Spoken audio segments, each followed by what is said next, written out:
Spiritus, Prologue. They came from afar, that much was certain. The windows of their ship were concealed by carved masks of such strange and slant-eyed faces as are dreamed of in corners of asylums, and the music that came from within, perceived only in eddies, hinted at a veiled and impossible symmetry that challenged the Western ear and confused the Eastern. Their colours were indeterminate, awash with moonlight that rinsed out all conventional adjectives.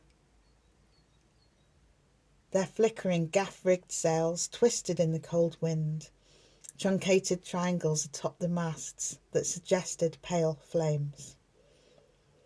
There were many people on board whom we could not see, of that we were sure. A heavy cargo of unorthodoxy, though the boat glided so lightly and easily into our city. The 1,000-ton ship entered Amsterdam as if by divine decree. Some of them were in carnival mode. There was a woman on deck amidst herbs and swaying shrubs, with a rose held in her teeth, all stained white in the moonlight, and a man with something on his shoulder that might have been a monkey or perhaps a mechanical parody of a Hindu god. Several puckish children in pale skins stood opal-eyed and watched us watch them, then giggled and ran about and tied themselves into fluent knots on the deck.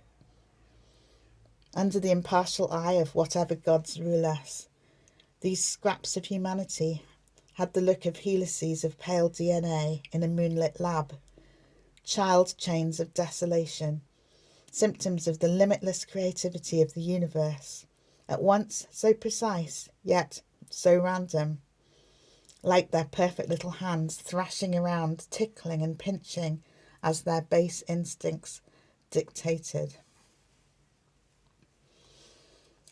Through various windows could be perceived the outlines of gleaming bottles of diverse shapes, colours and sizes.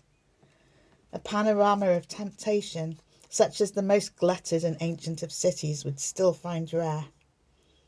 Some of these curiosities, these alembics and elegant canisters, appeared to wink a vitrified eye and extend a tendril of sentience at the startled onlookers, though of course this could only be sensibly attributed to the effects of the dubious light on their polished surfaces.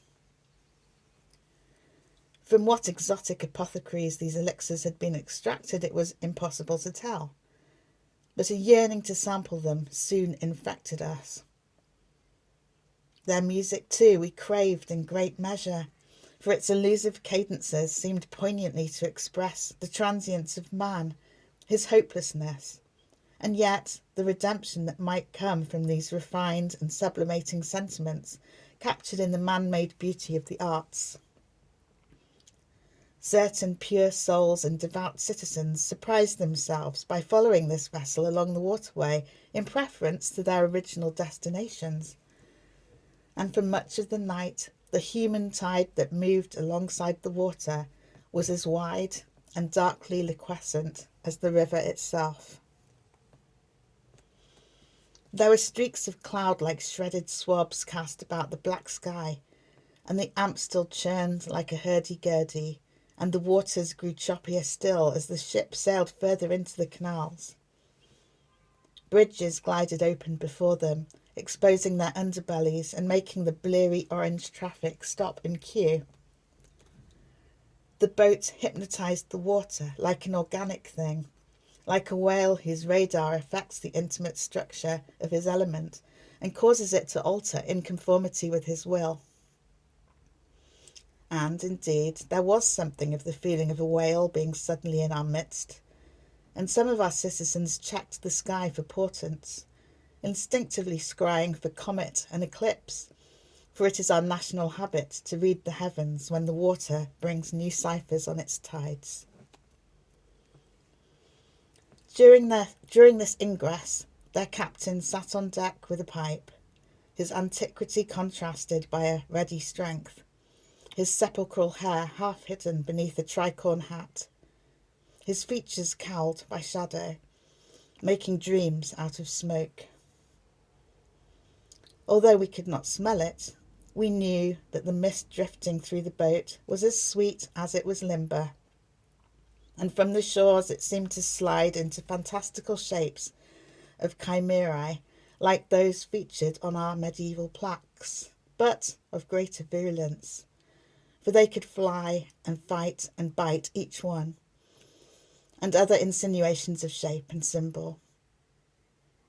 These images moved in somniferous procession against the backdrop of night, black as henbane seeds.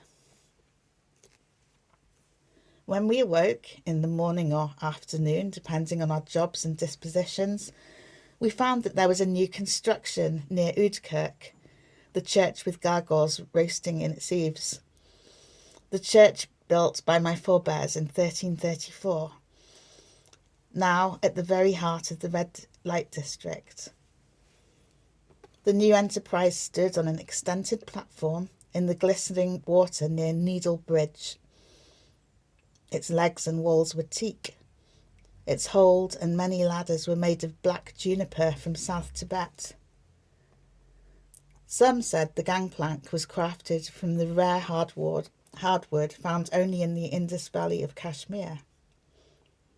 The polished limbs were unbroken and exquisitely wrought, and the building had large red orbs for eyes, silken Chinese lanterns hovering in the windows like arrested harvest moons. The perplexing music still glimmered within, and it would not be exaggerating to say that it rendered the new enterprise, to the plane of certain sensibilities, what the waterways are to the centre of our city.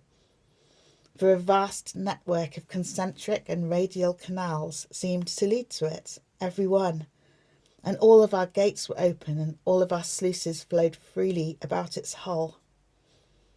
We not only perceived, but we yearned towards it, and it mattered not where in our city we were. The ship seemed always near, its sounds and scents constantly enticing us. The sign that appeared above the door, the word that was soon synonymous with all that is best and most pleasurable in the world, read SPIRITUS.